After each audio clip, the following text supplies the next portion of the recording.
So hello guys, good morning and once again welcome to my mini vlog. यहाँ Coca पनि आज हामीसँग जाँदैछ डेली रुटिनमा मेरो भाइ र पापालाई गाडी सिकाउन लागि। अन्त अहिले चाहिँ हामी रोडपट्टि छु, गाउँकै रोडमा। As you can see Coco पनि यहाँ बसिरहेको छ मसँगै। सो यसले चाहिँ अब मेन रोडमा निकाल्नु आँटेको छ।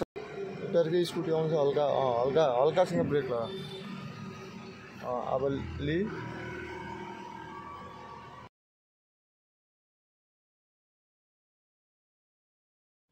सो फिलहाल चाहिँ हामी जाँदैछु कलमजोतको ग्राउन्डमा, त्यहाँ सिकाउनु रोहितलाई। त्यहीँ सिक्छ रोहितले। यहाँ हेर्नुहोस् वेदर कस्तो दामी भइरहेको छ, मजाले घाम लागिदिइरहेको छ। अन्त यो चाहिँ अगाडिको उयो हो, मेडिकलको रोड हो। एज यु क्यान सी त्यो एमबी फर्चुन चाहिँ राइटपट्टि हो। अन्त यहाँ चाहिँ हामी अहिले मेडिकल चाहिँ आइपुग्यो, त्यहाँको बाइपासबाट टी पोइन्टबाट चाहिँ हामी लेफ्ट लिकन भित्र जाँदैछौँ।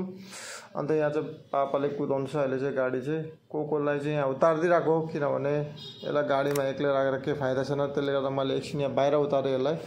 अन्त यताउति घुम्दैछ, हेर्दैछ के हो होइन भनिकन।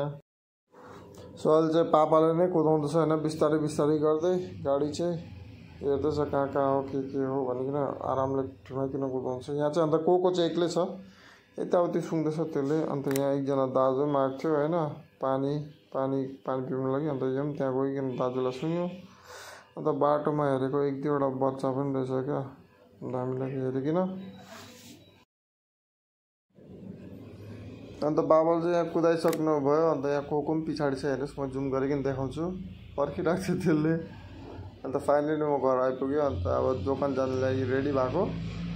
सो आजको ब्लग चाहिँ यति नै हो गाइस। सो भिडियो मन पऱ्यो भने चाहिँ लाइक गरिदिनुहोस् होला। I hope to see you in the next blog guys. Till then bye bye, take care and see you soon.